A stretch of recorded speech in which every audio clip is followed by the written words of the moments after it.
बार మోడీ సర్కార్ इस बार 400 पर మొట్టమొదటిసారి తెలంగాణలో అత్యధిక స్థానాలు భారతీయ జనతా పార్టీ పార్లమెంట్ సీట్లను కైవసం చేసుకోబోతా ఉంది. దాంట్లో నిజామాబాద్ పార్లమెంట్ నియోజకవర్గంలో అరవింద్ ధర్మపురి గారికి పెద్ద మెజార్టీ తోటి గెలుపు ఖాయం. అందుకే దాంట్లో భాగంగా ఈరోజు యువకులు స్వచ్ఛందంగా 1000 పైన బైకులతోటి ర్యాలీ. అరవింద్ అన్న గెలుపు కోసము మేము సిద్ధంగా ఉన్నాం. దయచేసి మేము ప్రజలందరూ కూడా ఒకటే కోరుకుంటా ఉన్నాం, 13వ తారీఖున ప్రతి ఒక్కరు కూడా ఓటు వేయాల్సిందిగా మనవి చేస్తూ ఉన్నాం. ఓటు మన హక్కు. మన పిల్లలు బయట ఊళ్ళో ఉన్నా కానీ పిలిపించి ఓటు వేయాల్సిందిగా మేము కోరుకుంటా ఉన్నాం. 12వ తారీఖున ఒకరోజు ముందు నా జన్మదినం ఉంది. మీరందరూ ప్రేమతో అభిమానంతో నన్ను గెలిపించడం జరిగింది. 12వ తారీఖు రోజున నాకు ఈ సంవత్సరం జన్మదిన సందర్భంగా ప్రతి ఒక్కరు 13వ తారీఖు నాడు ఓటు వేసి ఆ ఓటు నాకు వేసినందుకే మీరు నాకు ఇచ్చే గిఫ్ట్గా నేను భావిస్తా. అరవింద్ ధర్మపురి గారికి ప్రతి ఒక్కరం కూడా ఓటు వేసి పెద్ద మెజార్టీతో గెలిపేవాళ్ళుగా మరొకసారి మనవి చేస్తూ భారత్ మాతాకి జై, జై శ్రీరామ్.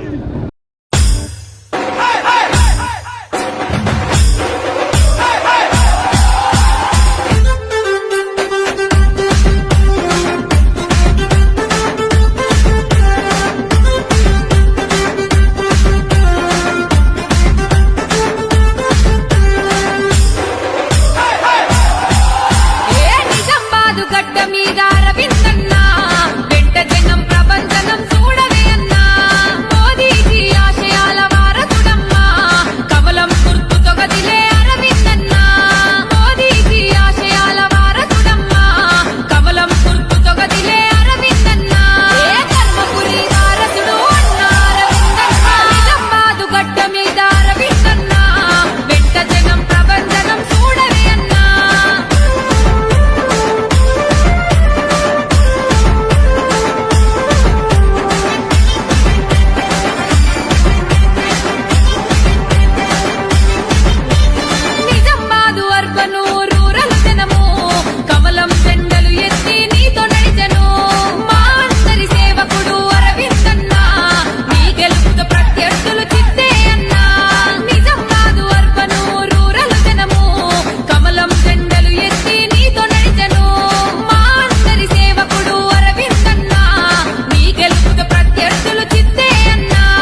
తెలంగాణలో అంతకన్నా ఎక్కువ నిజామాబాద్ పార్లమెంట్ నియోజకవర్గంలో ఏ అసెంబ్లీలో చూసినా కానీ భారతీయ జనతా పార్టీ నరేంద్ర మోడీ గారిని గెలిపియాలని, దేశం బాగుపడాలన్నా, ధర్మం 4 పాదాల మీద సురక్షితంగా ఉండాలన్నా, మన భావితరాలు బాగుండాలన్నా, దేశ రక్షణ రంగం పటిష్టం కావాలన్నా, ఆర్థిక పరిస్థితి ఇంకా పటిష్టం కావాలన్నా ప్రజలందరూ కూడా మరొక్కసారి నరేంద్ర మోడీ గారిని కోరుకుంటా ఉన్నారు. ప్రజలారా, ఈ ఎన్నిక మీరు ఎన్నో ఎన్నికలు చూసిండ్రో, ఈ ఎన్నిక నరేంద్ర మోడీ గారి ఎన్నిక. ఏదైతే 10 సంవత్సరాల నుండి భారతదేశం ప్రపంచంలోనే ఒక గౌరవం, ఒక గొప్ప స్థానాన్ని ఈ భారతదేశం స్థానం కలుగుతా ఉంది.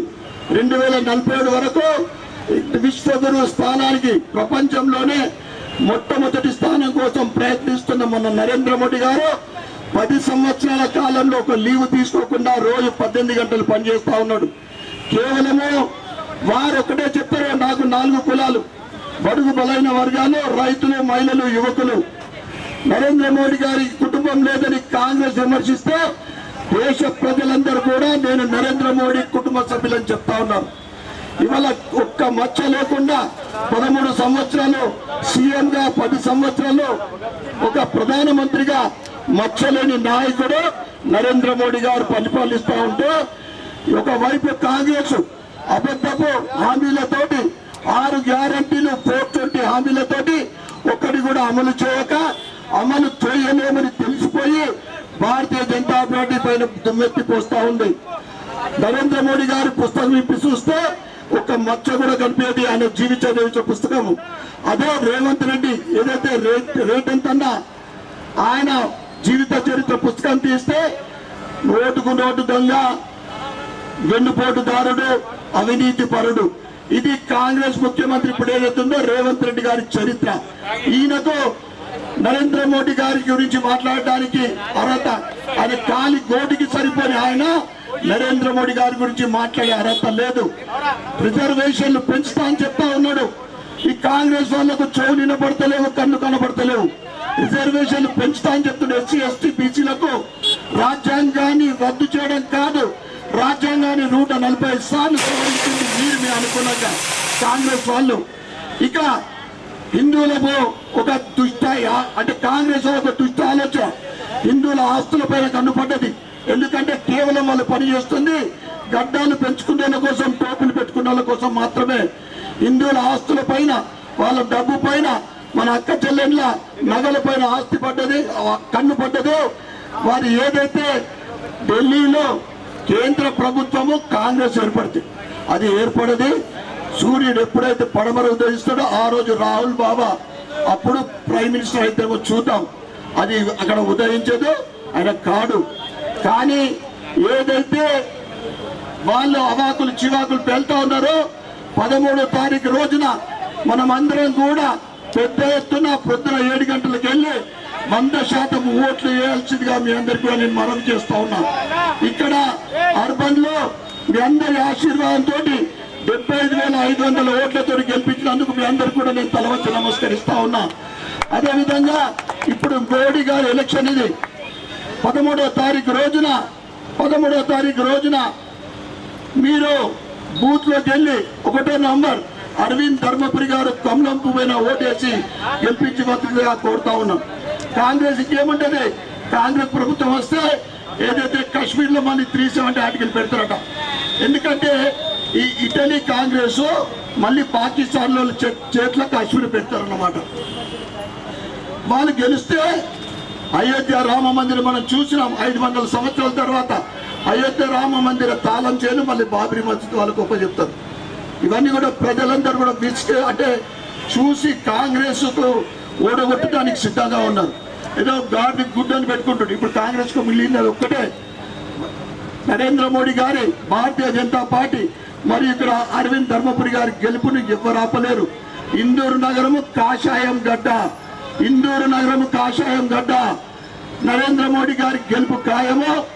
10 మంది రేవంత్ రెడ్డిలు వచ్చినా, 10 మంది ఓవైసీలు వచ్చినా, 10 మంది జీవన్ రెడ్డిలు జగ్త్యాలకి వచ్చినా కానీ ఏ ఊరు కూడా ఎక్కడ ఒక్కడ ఎంకే కూడా పీకలేరు. ఇక్కడ ఏదైతే కిల్లా ఉందో మనం 4 జనవరి తర్వాత కిల్లా పైన కాషాయం జెండా ఎగరడం ఖాయమని మీ అందరికీ కూడా తెలియజేస్తూ, మీరందరూ కూడా దయచేసి 13వ తారీఖున అది ఓట్ల పండుగ, హాలిడే కాదు పండుగ, మనందరం కూడా 100కు 100% ఓట్లు వేస్తుందిగా కోరుకుంటూ భారత్ మాతాకి.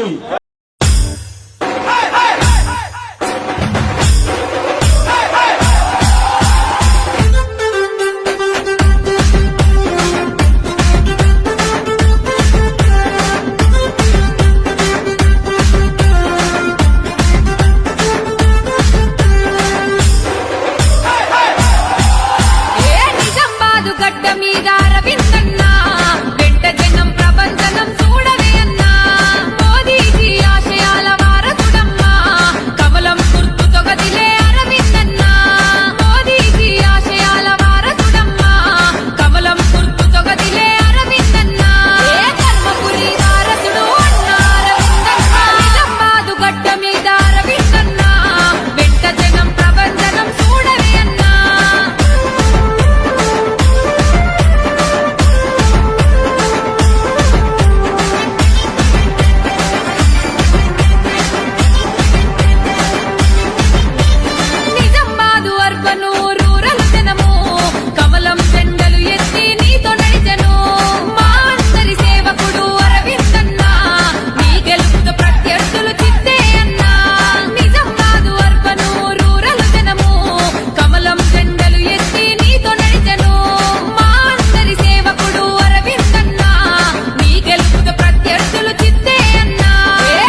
నిజామాబాదు దళపతి నీవు పార్లమెంటు ఎన్నికల బరిల నిలిచినవు అవినీతిని ఎదిరించిన ఆయుధానివి నీ రాకతో ప్రత్యర్థుల గుండెల పువ్వులే అవినీతిని ఎదిరించిన ఆయుధానివి నీ రాకతో ప్రత్యర్థుల గుండెల పువ్వులే అరవిందలను పిలిపిద్దాం పార్లమెంటుకు పంపిద్దాం నిజామాబాదు గడ్డ మీద అరవిందన్నా వెంట జనం ప్రబంధనం చూడవే అన్నా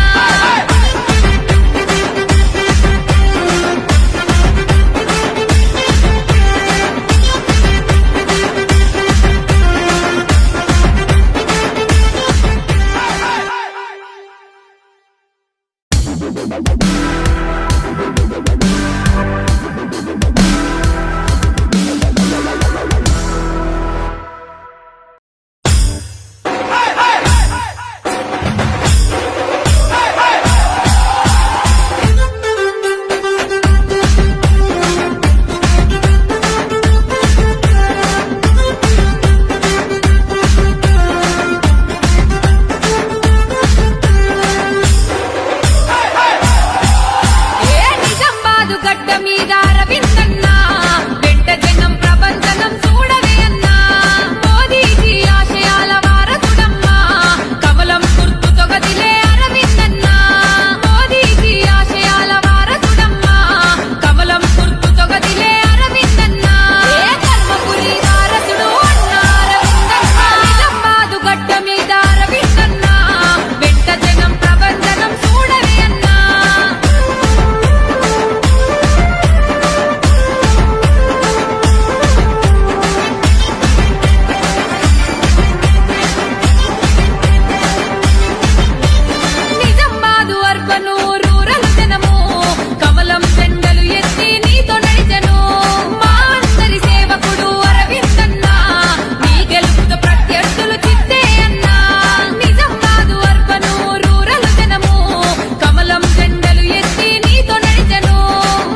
గడ్డ మీద అరవిందన్నా వెంట జనం ప్రబంధనం చూడవే అన్నా మోదీజీ ఆశయాల వారసుడమ్మా కమలం గుర్తుతో గదిలే అరవిందన్నా మోదీజీ ఆశయాల వారసుడమ్మా కమలం గుర్తుతో గదిలే అరవిందన్నా ఏ ధర్మపురి వారసుడు అన్నా అరవిందన్నా నిజామాబాదు గడ్డ మీద అరవిందన్నా వెంట జనం ప్రబంధనం చూడవే అన్నా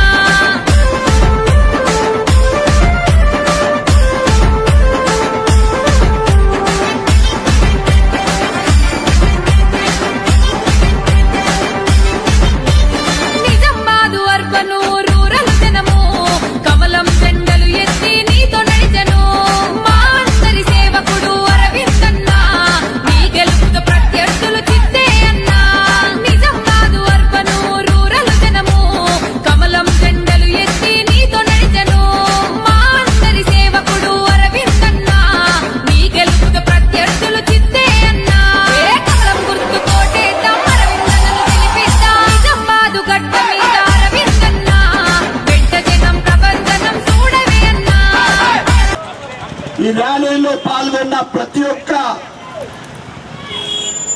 కాషాయం మోస్తున్న హిందూ బంధువులందరికీ కూడా జై శ్రీరామ్.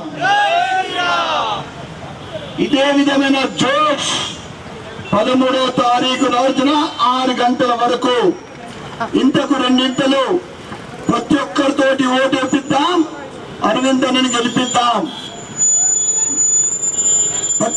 అత్యధిక మెజార్టీ తోటి తెలంగాణలో అత్యధిక స్థానాలు, నిజామాబాద్ పార్లమెంటు అత్యధిక మెజార్టీ తోటి నరేంద్ర మోడీ గారికి మనము గిఫ్ట్ ఇవ్వాలని మీ అందరికీ కూడా కోరుకుంటూ మరొక్కసారి ఈ ర్యాలీలో పాల్గొన్న ప్రతి ఒక్కరికి పేరు పేరున ధన్యవాదాలు.